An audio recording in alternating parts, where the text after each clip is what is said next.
마르다의 원망 섞인 반응과 함께 이제라도 하나님을 구하기만 한다면 하나님이 그것을 주실 줄 나는 알고 있다고 말했습니다.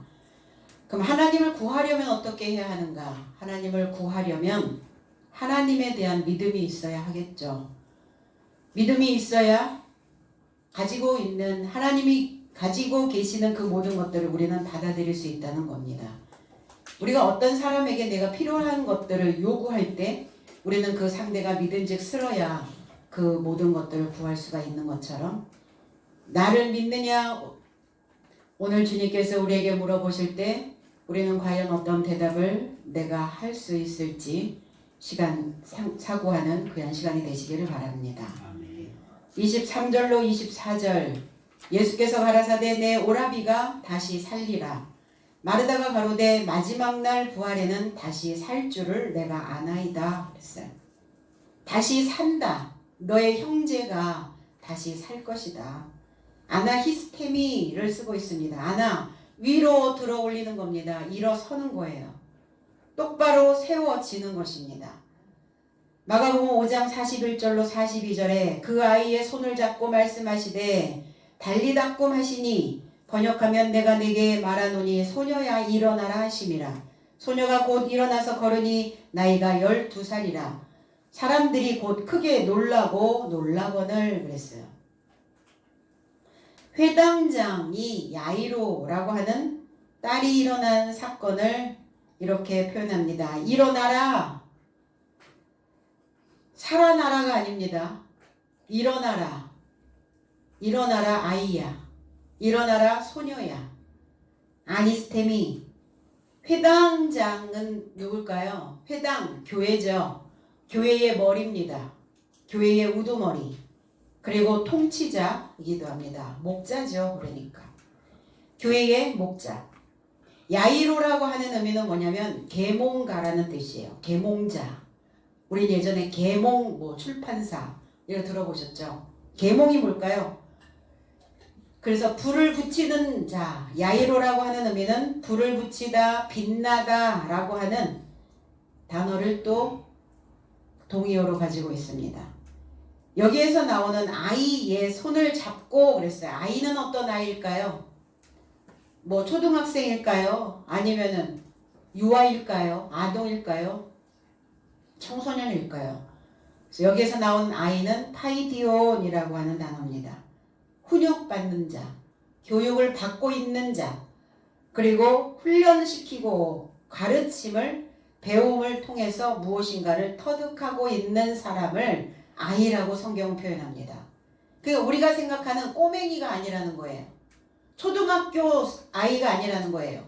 유아나 아동이 아니라는 겁니다. 성인인데 훈련받지 않으면, 교육받지 않으면, 훈련된 사고를 가지고 있지 않으면 아이라는 겁니다. 그리고 성경에서 나오는 아이는 훈련을 받고 있는 자라는 표현을 이렇게 하고 있습니다. 그러면 교회의 목자는 뭐 하는 사람들인가? 교회의 목자들은 불을 붙이는 자들이라는 거예요. 주님은 뭐라고 말씀하셨죠? 나는 불을 던지러 왔다. 이렇게 말씀합니다.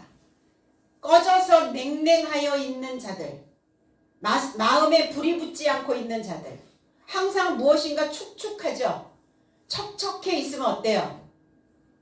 말라있지 않으면 불이 붙지 않습니다. 그래서 구약적 사고에서 신약적 사고로 넘어왔을 때는 말라야 해요. 예전의 생각으로 계속 내가 그 물에서 놀고 있는 사람들은 마음에 불이 붙질 않아요. 자기 일 외에는, 타인의 일에는, 주변의 배려에는 관심조차도 없습니다. 자기밖에 안 보이는 거예요. 그러니까 주변에 불을 붙여줄 수 있을까요? 자기 자신도 불이 붙지 않고 있는데. 근데 우리는 잘 모르죠. 나는 지금 숨쉬고 있고 나는 지금 호흡하고 있으니까 살아있다라고 착각하는 겁니다. 그럼 살아있는 자만이 불이 붙죠. 죽은 자가 냉랭하게 다 식어 빠져 있는 그 시체가 불이 붙을 수가 없어요. 우리의 의식의 문제라는 거예요. 사고의 문제라는 겁니다. 생각의 문제라는 겁니다. 그래서 계몽하는 거예요. 불을 붙여서 잠자고 있는 자들을, 졸고 있는 자들을 깨워내는 자를 회당장이라고 말합니다. 그러면 하나님의 말씀으로 훈련받고 있는 하나님의 자녀가, 그 자녀가 하나님의 가르침으로 부유하여 그리고 축적되어져서 이제 그 삶이 일어나는 때가 되어졌다는 거예요. 몇 살이라? 나이가 12살이라 그랬어요. 우리는 신앙적인 나이가 있다는 겁니다. 우리의 육신의 나이하고 상관없이 신앙적인 나이는 과연 몇 살일까? 여러분 몇 살이세요? 갓난아이는 주변을 돌아보지 못합니다. 주변을 챙길 수가 없어요. 그냥 나 외에는 내가 배고프면 젖 물려주면 되고 무엇인가 불편하면 울어제끼면 되니까 그거 외에는 생각할 겨를이 없는 거예요. 공간 없다는 겁니다. 전도서 8장 1절에 누가 지혜자와 같으며 누가 사물의 이치를 아는 자이냐. 사람의 지혜는 그의 얼굴에 광채가 나게 하리니 그의 얼굴에 사나운 것이 변하느니라. 빛이 들어간 자의 모습입니다. 얼굴이 온화하게 변하는 거예요. 사납다라고 하는 의미가 무엇일까? 짐승의 얼굴처럼 일그러진다는 말인가? 그게 아니라 온기가 나오질 않는 거예요. 늘 그 마음 상태가 굳어있기 때문에 굳어있는 마음의 상태가 바깥으로 나오는 거죠. 입꼬리만 올라가면 사나운 얼굴이 없어지나요? 그렇진 않죠. 마음이에요. 마음에서 우러나오는 빛이, 그 지혜가 있어져야 된다는 것입니다. 지혜는 뭐냐? 빛은 뭐냐? 지혜죠. 지식입니다. 알미예요. 그래서 무엇으로 빛을 비춰주시는가 하여 보았더니 여호와의 계명으로요. 여호와의 계명이 있는 자는 살아있는 자요. 일어난 자요. 일어난 자는 주변에 있는 사람들에게 그 따뜻한 마음의 온정을 베풀게 되어집니다. 회당장. 그럼 회당장이들은 이 말씀을 깨달아서 그 성도들이 그 마음에 불을 붙일 수 있도록 교육해야 돼요. 가르쳐야 합니다. 그리고 끊임없이 계몽해야 되겠죠. 계몽은 사리에 어두운 사람, 사리 분별이 안 되는 사람, 사리의 어두운 것을 바른 길로 인도해서 그 지식의 수준이 낮은 자들. 왜 사리 분별이 안 되는가? 지식 수준이 낮은 거예요. 왜 처세가 안 될까? 낮은 수준의 사고를 가지고 있기 때문입니다. 그 낮은 사람들을 일깨워서 새롭고 바른 지식을 갖게 해주는 것을 우리는 계몽이다 이렇게 말합니다. 구습이나 종교적인 전통에 의하여 무지하여 있고 미신적 종교로 인하여 지배당하고 있었던 그 백성에게 하나님의 지식의 빛을 우리의 이성에 비춰주는 거예요. 그래서 미성숙한 상태로부터 탈각하게 하는 겁니다. 이거를 계몽이라고 말해요. 이자가 야이로였어요. 그 야이로, 회당장, 교회의 목자, 그리고 지도자, 남성교 회장, 여성교 회장, 각 부서의 장, 다 장입니다.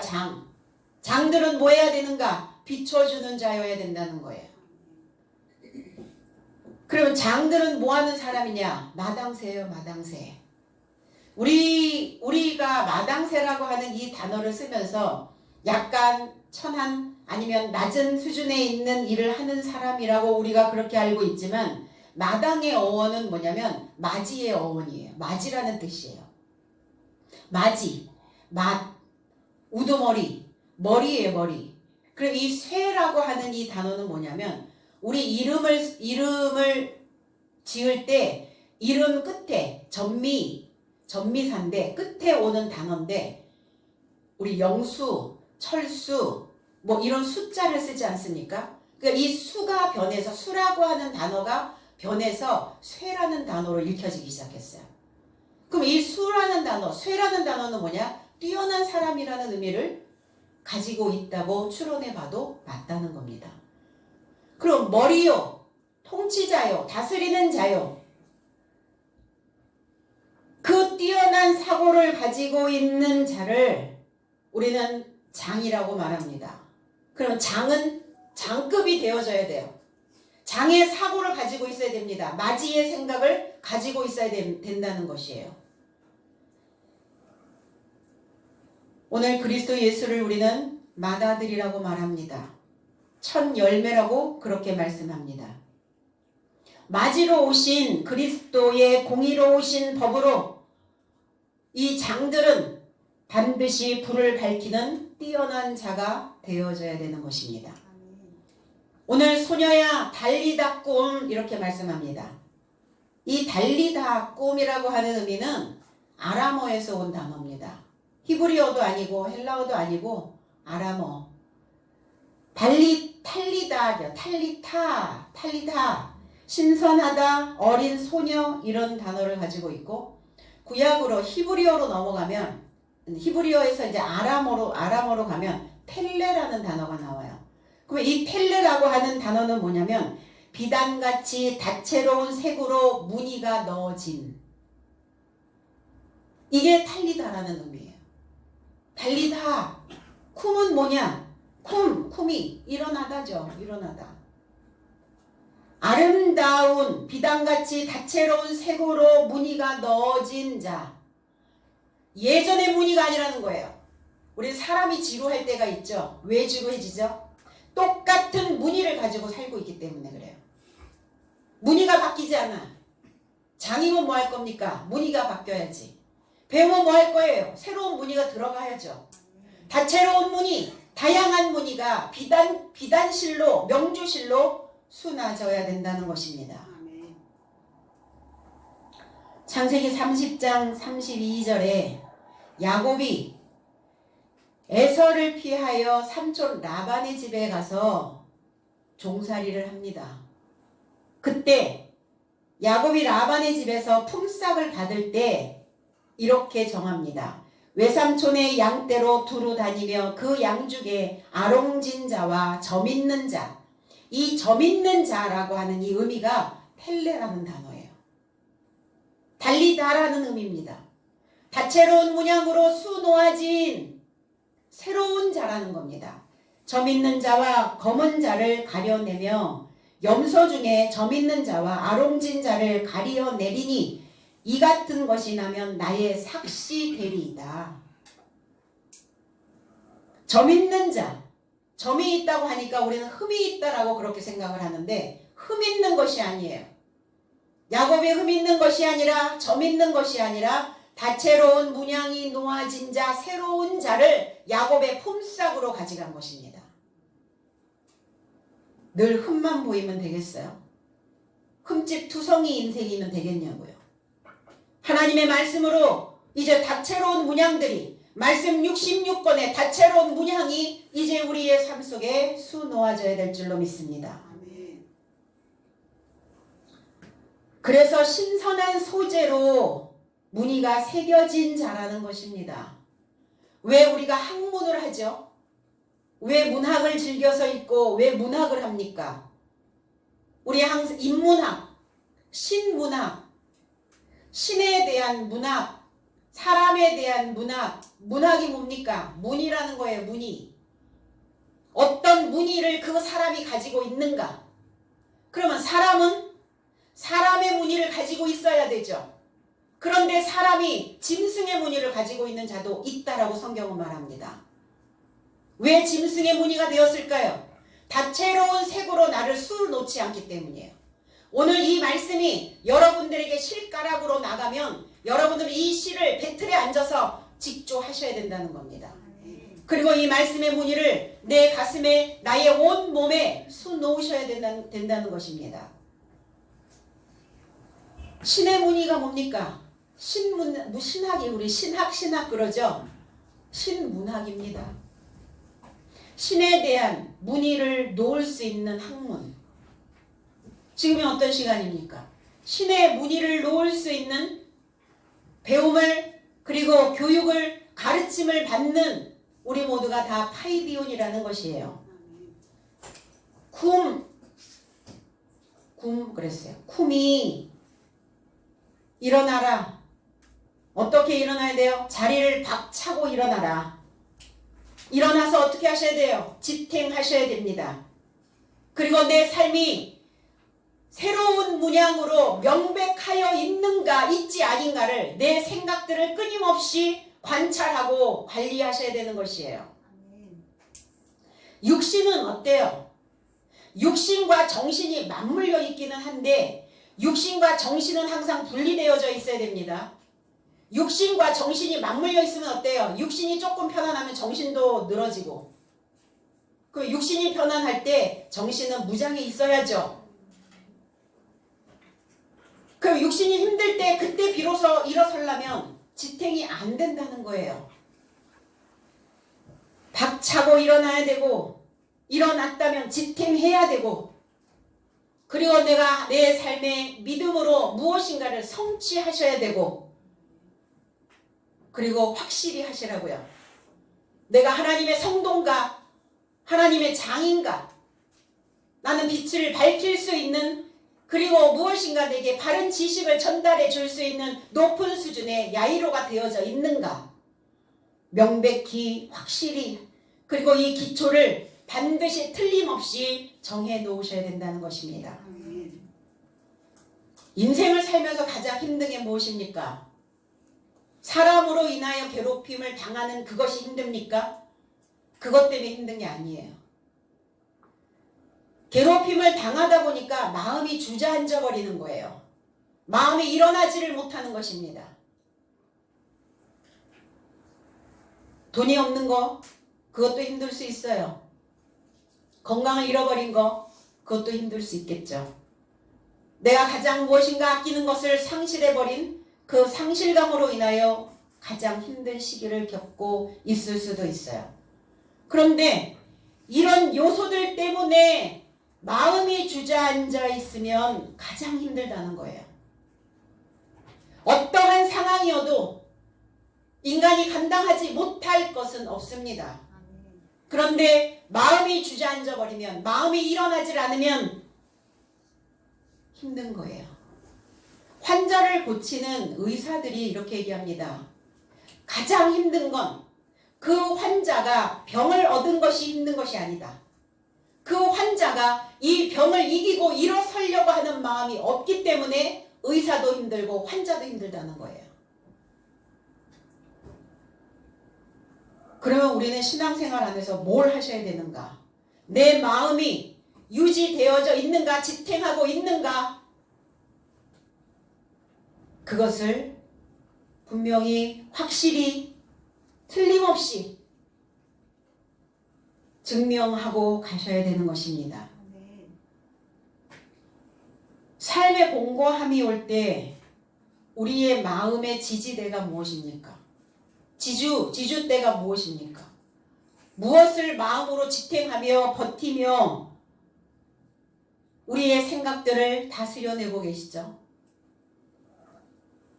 복잡한 생각, 이런 복잡한 생각을 정리하며 우리가 숨 고르기를 하고 숨과 숨 그 사이에 무엇인가 평온함을 유지하기 위해서는 반드시 우리의 믿음의 분량을 측정해 놓으셔야 된다는 것입니다. 근데 잔잔할 때는 어떻죠? 믿음이 있는 것 같고 하나님을 사랑하는 것 같고 신앙인인 것 같으나 그러나 무엇인가 내 삶 속에서 흔들리는 일들이 생기면 마음을 빼앗기는 외부 작업들이 만들어지면 마음이 무너져 버리죠. 그래서 이를 당해보면 믿음의 분량이 어느 정도인지를 측량할 수가 있게 되어집니다. 그런데 하나님은 인생에 한 번씩은 믿음의 분량이 어떠한지를 측량할 수 있도록 시간을 주시는 것 같아요. 그때 내 마음이 지탱이 되어질 수 있는지 하나님의 그동안 배웠던 가르침을 받았던 훈련 받았던 그 정신이 그 영이 얼마만큼 확실하고 확고부동하게 이 믿음을 유지하고 갈 수 있는지를 알고 깨닫게 하신다는 것입니다. 이 마음이 무너지지 아니하도록 평화롭고 깊은 생각을 내 삶 속에서 확실하게 발생시켜야 됩니다. 이것을 일어났다라고 말합니다. 진리를 통해서 살아있는 말씀을 통해서 일어서게 하는 것입니다. 마르다의 부활론은 어떻어요? 최후의 날 부활 안에서 일어설 줄을 자기는 알고 있다라고 이렇게 말합니다. 마지막 날, 최후의 날. 그럼 언제가 마지막 날이라는 겁니까? 언제가 우리의 최후의 날이 되어져 있다는 것입니까? 이 에스카토스라고 하는 이 마지막 종말, 이 종말론을 이야기하는 자들이 어디에 종말을 얘기하고 있죠? 이 자연계의 종말이요? 자연계의 종말은 안 옵니다. 지구의 종말, 나라고 하는 이 지구의 종말이 있을 뿐이에요. 나 자신의 최후의 날만 있을 뿐입니다. 이거를 다 바깥으로, 성경을 다 바깥으로 꺼내놓으니까 이해되어지지 아니하고 설득되어지지 않는 거예요. 그것이 믿음일까? 과연 그걸 믿는가? 믿는다고 하죠. 이 지구는 어떻게 하는 거예요? 그러니까 똑같은 새로운 다채로운 무늬를 수놓을 수가 없는 거예요. 똑같은 문양으로 계속하면서 지루하고 나태한 신앙생활을 계속 이어가고 있는 것이죠. 마지막 날 사람들이 기본적으로 생각하는 신앙 안에서 마지막 날, 최후의 날 이러면 우리의 육신의 죽음을 자꾸 이야기하죠. 죽음 이후에 하나님의 흰 보좌 앞에, 흰 보좌의 심판대 앞에서 거기에서 죽은 다음에 부활할 것을 알고 있는 것입니다. 이게 마르다의 부활론이에요. 바리새인들의 부활론과 같습니다. 사두개인들은요, 사두개인들의 부활은 없다고 말하는 거예요. 그냥 죽으면 끝이야. 이게 사두개인들의 부활론이고, 바리새인들의 부활론은 죽으면 우리의 육신이 숨을 다하여 숨이 끊어져서 죽으면 어디 하늘에 어느 하늘에 가서 거기에서 내가 부활한다라고 이렇게 믿는 거죠. 부활을 확인할 수 없는데 부활을 믿는단 말입니까? 확인할 수 없는 것을 우리가 안다고 말할 수 있을까요? 생각해 봅시다. 좀 생각해보고 믿어봅시다. 그냥 믿어야 되나요? 덮어놓고? 보지 않고 믿는 자가 복되다고 하셨으니까 보지 않고 믿는 건가요? 보지 않고 믿는다는 것은 그 의미가 아니었다는 것이죠. 최후 종말, 어떤 종말인가? 나의 죄의 삶으로부터 종말입니다. 죽은 사고로부터 최후의 날입니다. 병들어 있는 삶으로부터 끝이 와야 우리는 일어설 수가 있어요. 그러면 내가 병들어 있는 죄인의 삶에, 그리고 주저앉아 있는 삶에, 이런 삶으로부터, 병든 삶으로부터 이 최후의 날을 맞이하려면 들어와야 돼요. 새로운 것들이, 새로운 문양이 들어와 줘야 됩니다. 왜 병들어 있어요? 소리가 들리지 않기 때문에 병들어 있는 겁니다. 왜 죄인의 삶에 있죠? 나는 죄인입니다. 우리가 구약에서는 죄인인 거 맞아요. 그러나 내가 십자가 사건을 경험했고 그리스도 예수와 함께 결합되어져서 십자가에 못 박혀 죽고 일어났다면 우리는 죄에서 의인의 모습으로 변해 있어야 된다는 것입니다. 맨날 죄인이래요. 맨날 죄인이죠. 죄인인가 봐요. 늘 가르치는 것이 죄인의 모습, 죄인의 삶만 가르치고 있으니까. 비춰야 된다고, 빛이 되어져야 된다라고 어떻게 빛이 되어져야 하는가를 말해주지 않으니까. 오늘 죽은 그 의식으로부터 최후의 날을 맞이하는 저와 여러분들이 되기를 원합니다. 그러려면 소리를 들어야 되죠. 고린도전서 15장 51절로 52절에 보라 내가 비밀을 말하노니 우리가 다 잠잘 것이 아니요 마지막 나팔에 순식간에 호련히 변화하리니 나팔 소리가 나매 죽은 자들이 썩지 아니할 것으로 다시 살아나고 우리도 변화받으리라. 나팔 소리입니다. 일곱째 천사가 부는 나팔 소리. 마지막으로 들려주는 소리. 내가 죄인의 삶으로부터 일어나야 되는 그 소리입니다. 무엇이 우리의 삶을 일으키는가? 소리가 우리를 일으킵니다. 소리. 여러분들은 어떤 소리를 가지고 계시나요? 마지막 날 나팔 부는 자가 누굽니까? 고린도전서 15장 45절에는 이렇게 기록되어져 있습니다. 첫사람 아담은 산 목숨이 되었다 함과 같이 마지막 아담은 최후의 아담은 둘째 아담은 살려주는 영이 되었나니 그랬어요. 그리스도 예수시죠. 그러면 2000년 전에 우리는 그리스도 예수를 만난 적이 없는 사람들입니다. 그러면 지금 이 시대에 나팔을 부는 자가 누굽니까? 목자들입니다. 나팔수예요. 그럼 여기에서 강대상에서 이 연사 외칩니다. 저만 외칩니까? 여러분들도 외쳐주셔야죠. 여러분들이 나팔수입니다. 그냥 내 삶에 찌들어서 누구한테 어떤 사람한테도 내가 가지고 있는 그 근거들을 하나님을 나팔부지 못하고 있다면 우리는 달리다쿰 할 수가 없어요. 오늘 우리 모두가 다 우리의 마음에서 달리다쿰 하셔서 나팔 부는 자로 살려주는 영으로 탈바꿈 되어진 인생으로 우리는 변환해 있어야 되는 것입니다. 그래서 주님은 뭐라고 말씀하시죠? 나는 처음과 마지막이요. 처음이요. 나중이요. 시작이요. 끝이요. 알파요. 오메가요. 마지막 아담. 마지막 아담. 최후의 아담. 그러면 저와 여러분들은 최후의 아담으로 있어 주셔야 됩니다. 저와 여러분들이 나팔수죠. 어떻게? 하나님의 말씀 66권의 그 모든 지혜의 지식이 살아있는 그 말씀들이 저와 여러분들 속으로 그 소리로 들어가서 그리고 그 다음에 이 소리를 뱉어내는 일곱째 천사들이 되어져야 되는 것입니다. 천사 기다리지 마시고 내가 천사가 되시면 됩니다.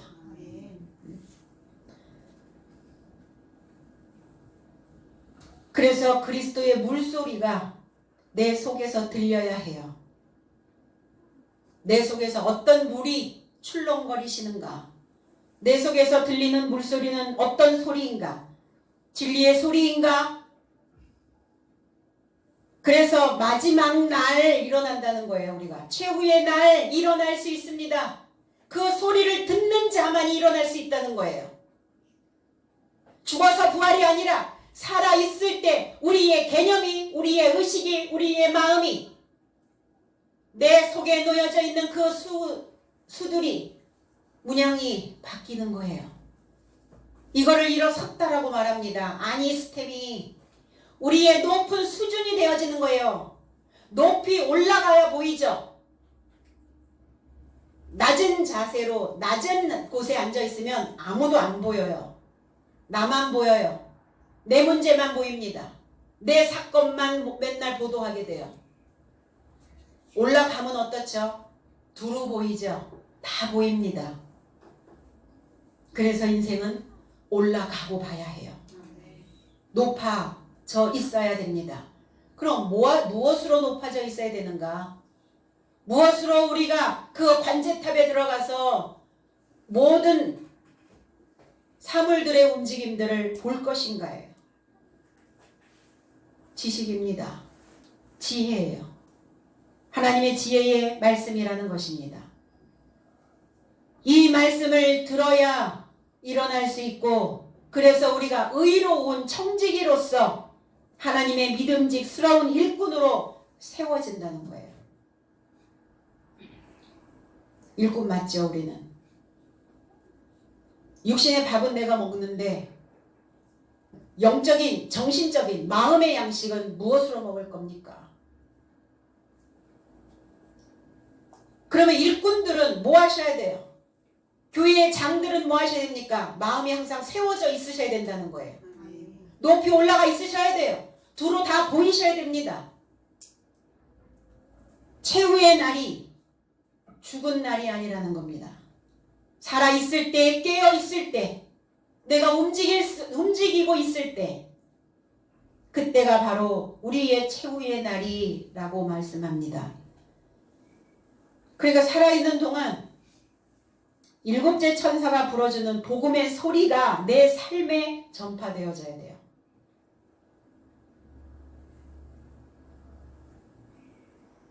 복음의 소리, 연결된 소식, 말씀이 쭉 연결되어져야죠. 단막극으로, 토막으로 잘라져 버리면 도대체 어떠한 내용이 전개되어지는지를 알지 못한다는 것입니다. 그래서 나쁜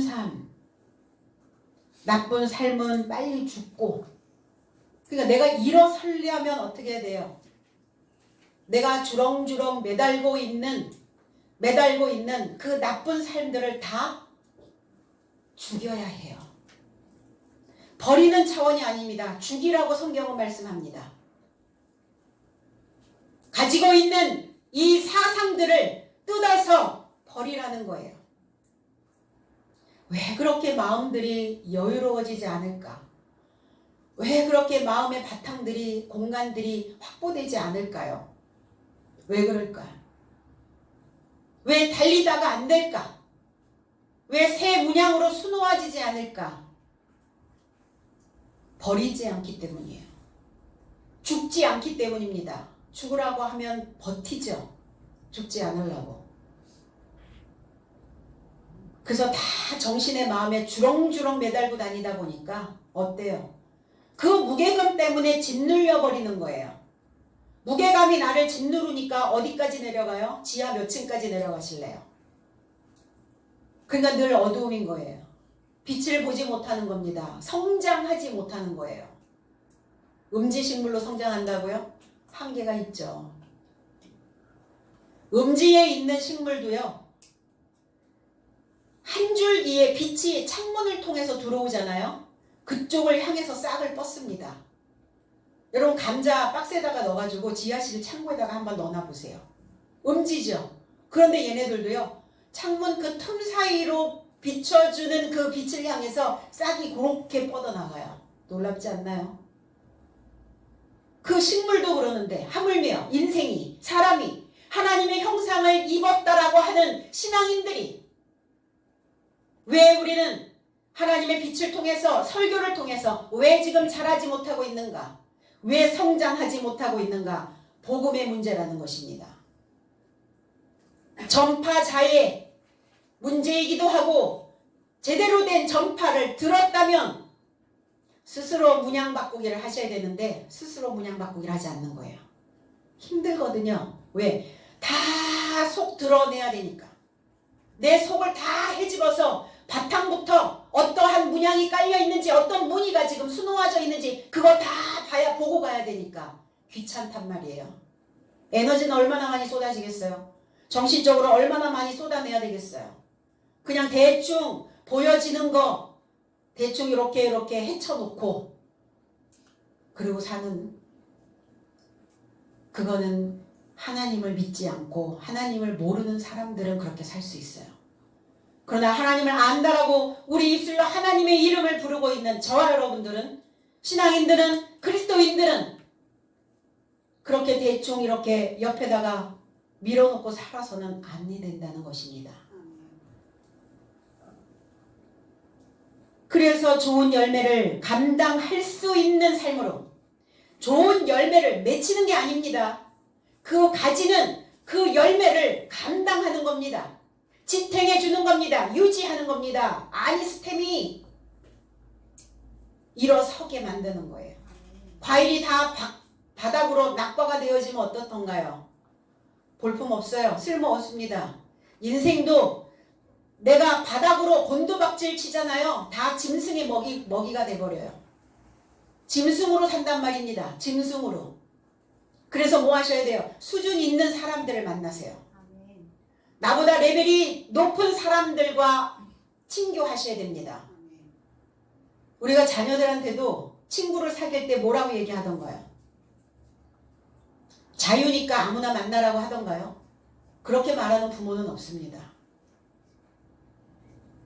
그냥 사람인 친구, 사람인 남자, 사람 친구 남자, 사람 친구 여자. 요즘은 그런 단어들을 쓰더라고요. 그러니까 사람 친구 여자라도, 사람 친구 남자라도 나보다 레벨이 있는 사람 만나라고요. 뭔가 내가 도움을 받을 수 있는, 뭔가 본보기가 될 수 있는 그런 사람들, 형편없는 사람들을 만나면 나도 형편없어져요. 썩은 사과 속에 멀쩡한 사과 넣어보셨죠? 어떻던가요? 다 주변이 짓물러 버립니다. 내가 멀쩡하다고 나는 괜찮다고요? 난 지탱할 수 있나요? 정신이라는 것은 뭐냐면 물이기 때문에 금방 물이 들어요. 그 무리들과 노르면. 그러니까 아닌 사람들은, 일반적이지 않고 보편적이지 않고 나보다 레벨이 높지 않은 사람들은 잘라내세요. 왜 이렇게 말하는가? 하나님은 극상품 포도, 극상품 열매를 원하시지, 그냥 조금 이렇게 조금 중간중간 이렇게 되어줘도 그거는 짐승 먹이고 사람은 그리 돼서는 안 된다는 것입니다. 우리가 왜 하나님을 믿는데요? 왜 이 시간에 왜 있습니까? 극상품 되려고요. 최고의 품질을 내 삶이 만들어내려고 우리는 지금 이 가르침을, 이 교훈을, 이 훈련을 받고 있는 것입니다. 그래서 반드시 감당할 수 있는 삶으로 틀림없이 기초를 만드시기를 바랍니다. 25절로 26절 예수께서 이르시되 나는 부활이요 생명이니 나를 믿는 자는 죽어도 살겠고 무릇 살아서 믿는 자는 영원히 죽지 아니하리니 이것을 내가 믿느냐 물어보셨어요. 믿음에 대한 믿음론. 뭘 믿느냐? 내가 부활이다. 내가 일어선 자다. 그리고 나는 생명이 아니라 생령, 조회라는 단어입니다. 나는 조회다. 나는 생명이다. 육체의 부활을 이야기하고 계시는 게 아니죠. 육체의 부활이, 이 살덩어리, 이 사르크스라고 하는 살덩어리의 부활이 아닙니다. 소마라고 하는 형체의 부활이에요. 형체, 모양. 너는 왜 그 모양이니? 이러죠. 뭐가 그 모양이라는 거예요? 생각이, 우리의 마음이, 내 상태가 그 모양이라는 거예요. 그러니까 뭐의 부활이에요? 내 상태의 부활이라는 거예요. 내 상태의 부활. 그럼 내 상태가 지금 어떻길래 일어서야 돼? 내 상태가 병자라는 거예요. 내 상태가 어둠이라는 겁니다. 내 상태가 죄인의 모습이라는 거예요. 내 상태가 짐승이라는 겁니다. 그 상태에서 소리를 듣고, 오늘 이 소리를 듣고 일어서라는 것입니다.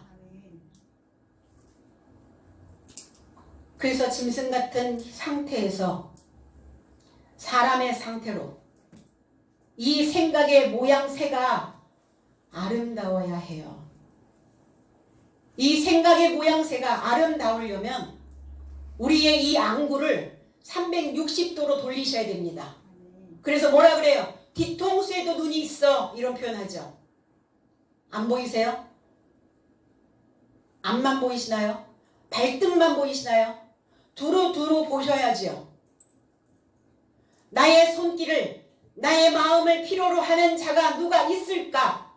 돌아보셔야지요. 그럼 잠자리만 또 못하면 되겠냐고요, 우리가. 잠자리의 안구는요 360도를 돕니다. 곤충의 눈은요.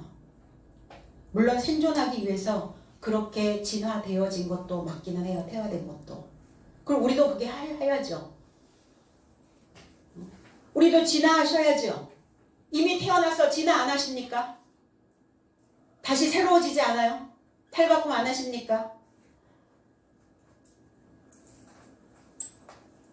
우리의 속사람의 상태가 달라져야, 내 속에 내 사고의 상태가 달라져야 우리의 겉사람도 아름다워져요. 아름다워집니다. 그래서 의로운 건강한 삶으로 바뀌는 거예요. 그러면 새로 태어난 자, 이 사고가 바뀐 자가 부활된 자라고 성경은 그렇게 설명하고 계십니다. 생명, 살아있는이에요. 살아있는 자, 살다, 이 생명, 살다예요. 그리고 생기가 있는, 생기가 있으십니까? 너 이렇게 얼굴에 생기가 없니? 그럼 그건 뭔 얘기예요? 죽었니? 살았니? 물어보시는 거죠? 죽었니? 살았니? 이렇게 물어봐서 생기가 없어, 힘이 없어, 기운이 없어, 죽었구나, 죽었다 그러는 거죠. 움직여요? 마음이 움직이질 않아요. 죽은 자는. 자, 생기는 하나님의 영적인 말씀입니다. 창세기에 뭐라 그랬어요? 생기를 코에 넣으시고요? 아니요. 첫 아담은 생기가 아니에요. 살아있는 영이 아닙니다. 네페시 하야, 살기를 소망하는 거예요. 네페시 하야라고 하는 목숨적 존재입니다. 목숨은 다 있어요. 사람도 목숨이 있고 짐승도 목숨이 있고 식물도 목숨이 있어요. 살아서 꿈틀거리는 그 모든 것들은 다 목숨이에요. 하물며 모도, 아메바도, 말미잘도 다 목숨이에요. 그럼 인간이 목숨적 존재로만 있으면 되겠냐고요.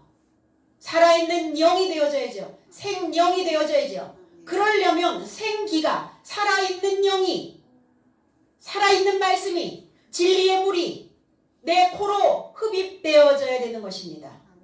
그래서 말씀을 들이마시는 거예요. 오감을 통해서 다 들어오는 거예요.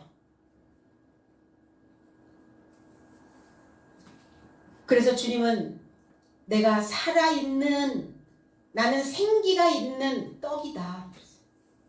나는 생기가 있는 음료다.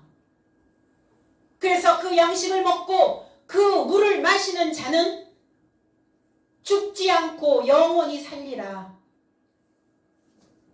영원히 참 좋아합니다.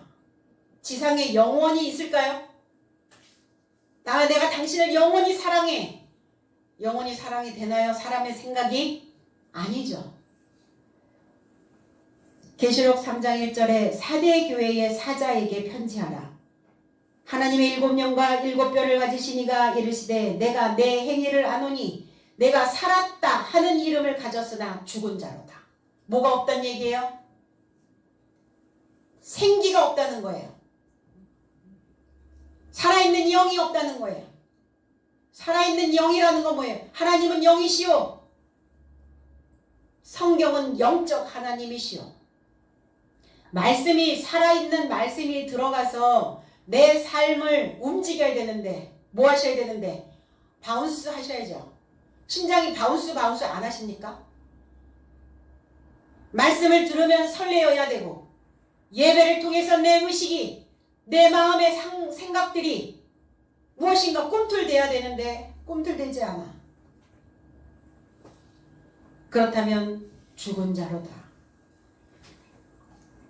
혹 종교의 공동묘지에 매장되어져 있진 않은지.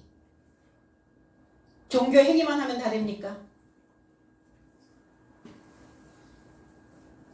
교회는 다니나 믿음은 없고, 말씀은 들으나 말씀의 의미도 알지 못하고 그리스도의 사람으로 살지 못하고 있다면 그는 죽은 자라는 것입니다. 살아있는 자는 어떻게 살아있다라고 증명을 하죠? 살아있는 자에게는 이름이 만들어집니다. 태어나기 전부터 정자와 난자가 수정을 하는 그 순간서부터 이름을 주지 않아요? 태명을 하잖아요. 태명.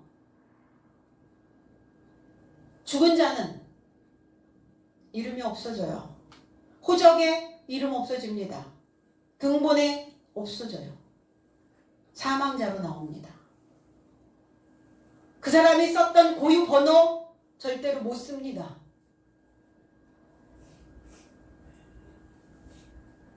그래서 태교, 요즘은 태안에서 가르치는 태교가 아니라 이제는 태담, 뱃속에 있는 아이와 대화하는 거예요.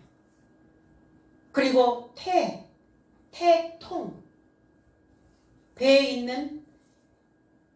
배아에 있는 아이와 교통하는 겁니다.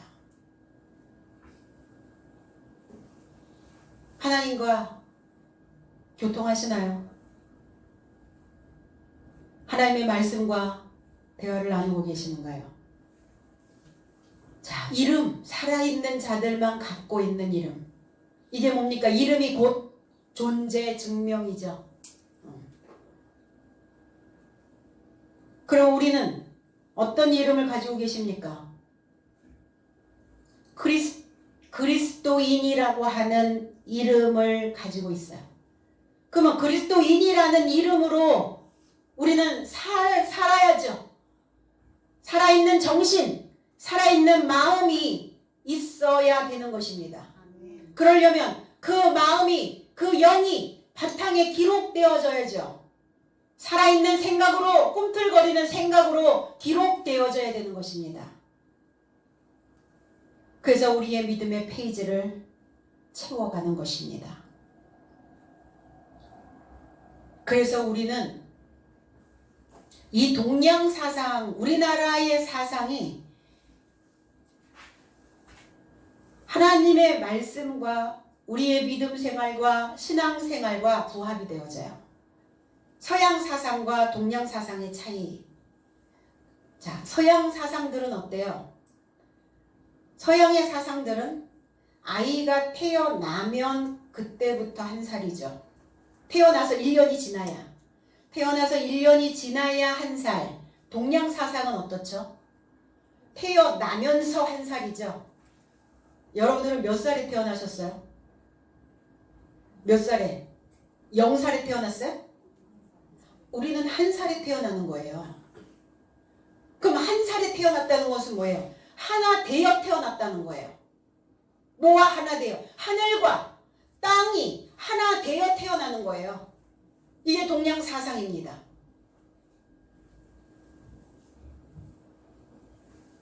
동양의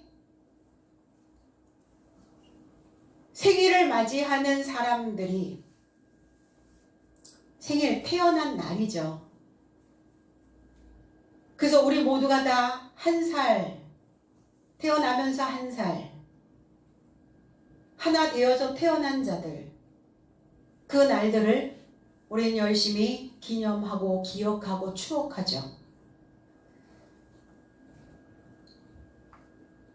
오늘 하나 되어 태어났다면 오늘 우리도 하나님과 하나 되어져 태어난 날이라는 것입니다. 태어났다라는 것은 뭐예요? 낡지 않았다는 거예요. 새 것이라는 거예요. 새로운 사고의 태어남이죠. 날마다 우리는 창조되어지는 창조물인 것입니다. 오늘 나에게 이루고자 믿는 자는 죽어도 살겠고, 죽어도 산다는 건 뭐예요? 죽을 때 반드시 죽음과 분리되어 죽어야 살아날 수 있다라고 말씀드렸죠. 아포트네스코. 나를 믿는 자는 나를 믿는 게 아니라 나와 하나 되고자 믿는 자. 그래서 제가 한 살에 태어났다 이 말씀을 한 거예요. 나와 하나 되고자 한 살로 태어난 자는 죽음과 분리되어져 살겠고, 살아서, 아니 그럼 다 살아서 믿지 죽어서 믿는 자가 어디 있단 말입니까? 살아서 믿는다는 것은 뭐냐? 살아있을 때 또 그리스도 예수께 이루고자, 살아있을 때 너희 안에 새로운 진리의 말씀이, 생명의 말씀이 너희 안에서 꿈틀거리고 있을 때 그리스도 예수와 하나 되고자 믿는 자는, 나와 하나 되고자 믿는 자는 살아남게 된다고요.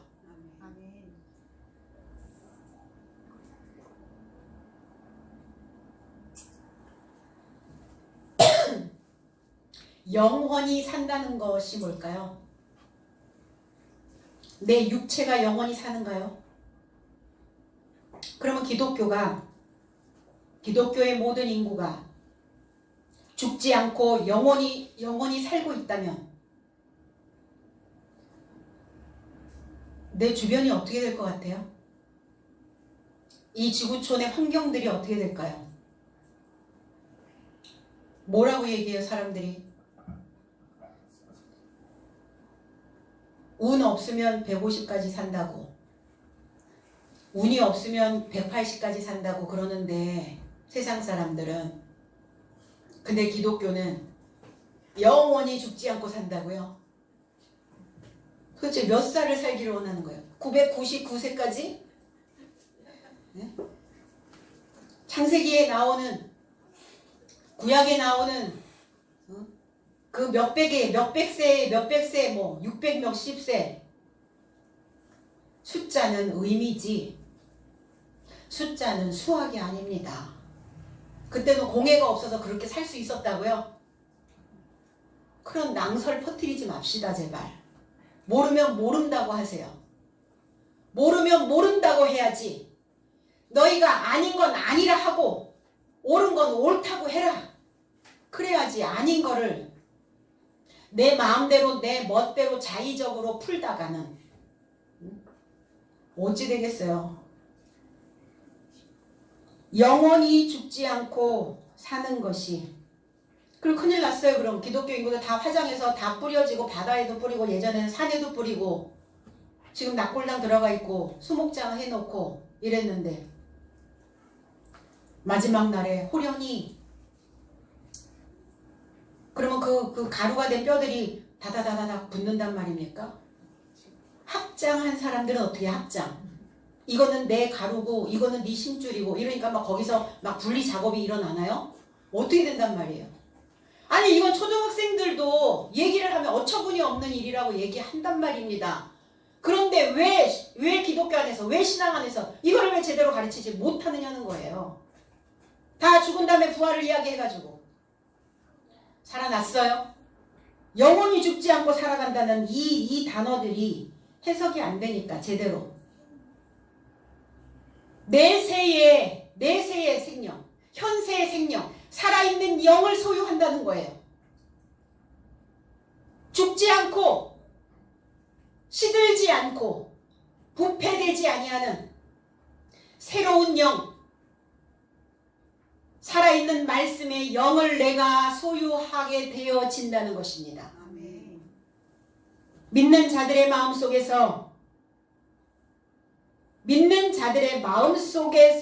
죽지 않고 살아있다는 거예요. 우리 그래서 믿음의 선진들이 그리스도 예수가 내 삶 속에서 기억되어지고 있다는 이것이 내 삶 속에서 죽지 않고 살고 계시는 거예요.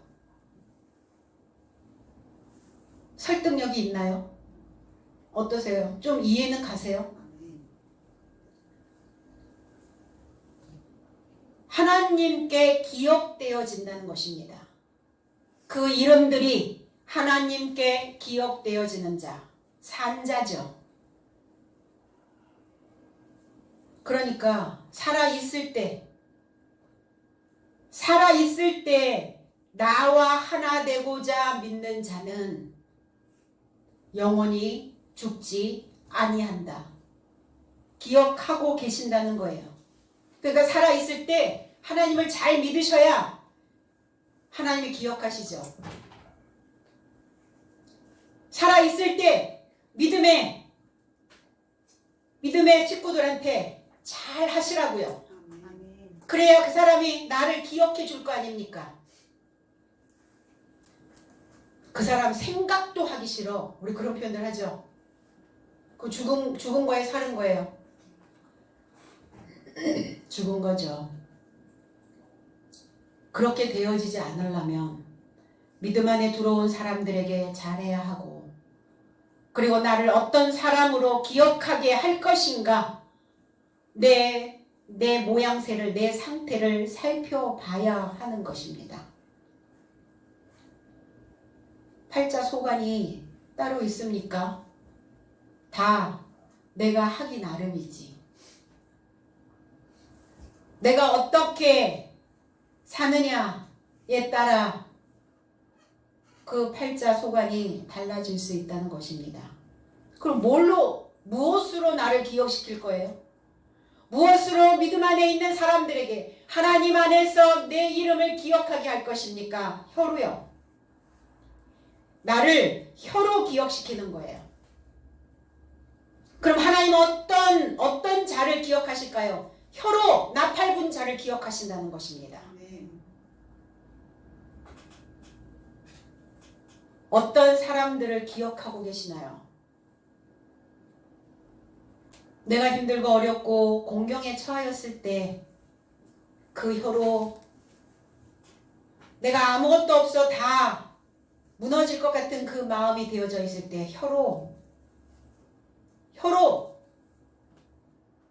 나에게 무엇인가를 베풀어 준 자, 그냥 혀로 하라 그랬더니 다 이제 립서비스만 할 겁니까?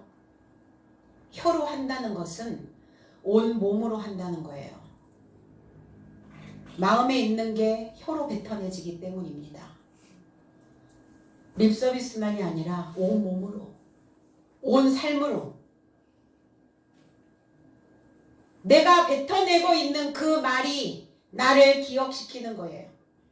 그러면 나는 어떤 말로 나를 기억하게 만들 것인가? 그래서 우리 뭐 하죠? 하나님이 나를 기억하게 하시려면, 하나님 안에서 내가 죽지 않고 살려면 무엇을 해야 됩니까? 성경에 있는 말씀 하나하나들을, 단어 하나하나의 어휘를 잘 풀어서 우리의 일상 언어로 하나님을 기억시킬 수 있어야 된다는 겁니다. 결국 하나님을 기억한다면 나도, 하나님도 나를 살아있는 자로, 죽지 않는 자로 영원히 기억하실 것입니다. 그러니까 뭐 하셔야 돼요? 이 단어 하나들을, 낱말 하나하나들을 파종하셔야 된다고요. 지금 파종할 시기시죠? 감자만 심고 고구마만 심고 그 야채들, 채소들만 파종하지 마시고 하나님의 말씀 단어를 하나 들었다면 그 낱말 하나를 마음에 파종하시라고요. 그래야 결실할 거 아닙니까? 그 어휘를 잘 풀어서 파종하지 않고 있는데 우리 인생에 어떤 결실을 기대한단 말입니까? 그래서 시간이 지날수록 이 파종되어져 있는 낱말 하나하나들이 다 양식으로 나와주는 것입니다. 말씀 한 단어 하나하나들이 내 그 지하까지, 내 바탕까지 다 스며들어서 결국은 거기에서 올라오는 물샘, 옹달샘을 만들어내는 것입니다. 물이 분출하고 있다면, 내 안에 하나님의 말씀이, 살아있는 말씀이 분출하고 있다면 그는 살고 있는 것이고 하나님께서 기억하는 자가 되어질 것이고 하나님이 기억하고 있는 자가 하나님 안에서 죽지 않고 사는 자라는 것입니다. 그러니까 이렇게 너희들 스스로 이렇게 될 것을 믿느냐? 내가 그런 삶이 되어져야 된다는 것을 믿느냐? 이렇게 물어보시는 거예요. 믿습니까? 오늘 이 낱말 하나를 내 안에 파종하고 하나님의 진리의 물을 내 안에 스며들게 해서 내가 하나님의 물샘이 되어질 수 있다는 것을 믿으셔야 됩니다. 하나님에 대한 사랑이, 하나님에 대한 믿음이, 그리고 서로를 배려하는 그 사랑이 내 안에서 분출하고 있는가? 아니면 혹시 접시에 담긴 물처럼 금세 말라버리고 금세 날아가 버리는 그러한 신앙에 있지는 아니한가? 믿는다는 것이 뭡니까? 믿었어. 믿음. 뭡니까? 흔들리지 않는다는 거예요. 그럼 왜 흔들릴까요? 그 믿음이 진품이 아니기 때문이에요. 하나님 이름은 부르는데 막상 외부의 환경에 무엇이가 딱 맞닥뜨려지면 외부의 환경이 제일 먼저 맞닥뜨리는 거 제일 먼저 반응이 뭡니까? 감정이죠. 감정이 그 외부의 환경과 딱 만나면 어떤 상황이 벌어져야 됩니까? 내 안에 그동안 심어 놓았던 성경에 있는 낱말 하나하나들이 내 안에서 결실하실 수 있도록 그의 싹이 올 수 있도록 살아있는 말씀이 내 안에 스며들어 있다면 그 말씀들이 그 물이 진짜가 분출되어져야 되는데 그런데 흔들린다면 난 가짜 신앙이었다는 거예요. 보여주기 위한 신앙은 필요 없습니다. 아이들은 스펙을 열심히 쌓는데 그 스펙을 왜 열심히 쌓는가 하여 봤더니 이력서에 한 줄 더 넣으려고. 세상은 그것을 요구할지는 몰라요. 그러나 하나님의 나라에서는 이력서에 한 줄 더 넣는 거 원하지 않습니다. 깔끔하고 심플하게 틀림없이 분명하게 그리고 이렇게 적는 것입니다. 내 안에 하나님이 하나님 안에 내가 나는 하나 되었고 나는 한 살에 태어났고 하나님과 하나 되고자 나는 살아있을 때 믿었다고. 이렇게 그냥 한 줄이면 심플하고 간단해요. 내 안에 하나님의 말씀들이 끊임없이 싹을 틔우고 있노라고. 내 안에 물샘이 되어져서 옹달샘이 되어져서 많은 사람들이 그 목을 축이고 간다고. 좀 그렇게 좀 넉넉해지시면 좋겠습니다. 27절 가로되 주여 그러하외다. 주는 그리스도시요 세상에 오시는 하나님의 아들이신 줄 내가 믿나이다. 마르다의 아주 소신 있는 신앙 고백이에요. 주여 그럽니다. 그렇습니다. 주는 그리스도시요. 주가 나의 주인이 그리스도라는 것을 믿느냐고요. 내 주인이 그리스도라는 것은 뭐냐면 끊임없이 나에게 기름을 공급해 주시는 분이라는 거예요. 나에게 지혜를 주신다는 겁니다. 나에게 끊임없이 알려주시는 거예요. 수십 년을 주는 그리스도요 하나님의 아들이라고 믿었으면서도 내가 지금 어떤 기름을 먹고 있는지도 모르고 있다면 내 주인이 그리스도라고 하나님의 참 지식이라고 말할 수 있는가? 하나님이 기억하여 세워진 아들인지 나는 지금 확인하고 있는가? 내 믿음에 내 신앙의 본전은 뽑으셨나요? 아직 본전 못 뽑으셨어요? 돈은 부들부들 떨면서 왜 영적으로 그 값진 것을 내가 본전을 하고 있는지 아닌지 왜 그거는 확인 안 하시나요? 제발 하나님을 믿는 백성들이 이 나라의 교회들이 과연 어떤 기름에 젖어 있는가?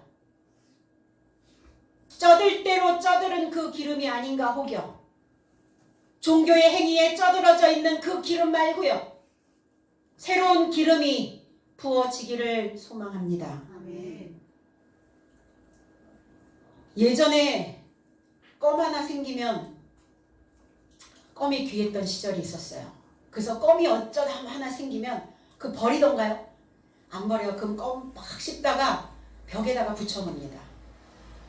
그럼 벽에다 붙여놓으면 동생이 언제 와서 또 그 껌을 떼어서 씹고, 또 씹다 입이 아프면 또 붙여놓으면 또 그 동생이 온 가족이 돌아가면서 그 껌을 씹었던 시절이 있었어요. 벽지까지 막 뜯어지면서 그 벽지까지 씹었던 시절들이 있었어요. 이 껌딱지만큼도 우리가 말씀을 곱씹어 먹고 있지 않다면 언제 나의 세상에 오시게 할 겁니까? 주는 그리스도시요 하나님의 아들이십니다. 그리고 나의 세상에 오셨습니다. 세상에 오신 거예요? 아니에요. 세상인과 하나 되고자 오신 것입니다. 아멘. 세상은 어떤 세상입니까? 나의 세상이에요. 나라고 하는 세상입니다. 에르코마이. 나에게 오셨다는 것은 뭐냐면 나와 하나 되고자 오셨다는 것은 나를 성장시키시겠다는 거예요. 아멘. 디모데전서 2장 4절에 하나님은 모든 사람이 구원을 받으며 진리를 아는데 이르기를, 진리를 아는데 성장하기를 원하시느니라. 진리를 인식해서 자라나기를 원하고 계신다는 겁니다. 높은 수준의 고수로 성장하기 위해서는 한 가지 생각으로 가득 차 있어야 돼요. 아멘. 그러면 너무 단순 생각 아닙니까? 아니죠. 하나님의 하나의 생각, 하나님의 생각 안에는 여기에 너무나 다양한 것들이 전 우주적인, 전 세계적인 사고가 여기에 다 원리가, 모든 지식의 원리가 이 성경 안에 들어있다는 것입니다. 아멘. 고수는 그래서 올해 뭐라 그래요? 전문가, 프로. 하수는 어떻죠? 아마추어는 어때요? 5만 가지 생각으로 가득 차 있어요. 5만 가지 생각. 믿음으로 자라나기를 원한다면 말씀이라는 말뚝이 굳건히 내 안에 박혀서 그 말씀의 한 줄기를 붙잡고 가는 것입니다. 이 한 세대를. 인생의 획을 그어줄 수 있는 신앙인들이 되어야 되는 것입니다. 아멘. 하나님 나라에서는 성공이 아닙니다. 성장입니다. 무조건. 예전에 나를 만났던 사람들은 이렇게 물어봐요. 아직도 뭐 쓸고 닦고 하십니까? 막 이래요.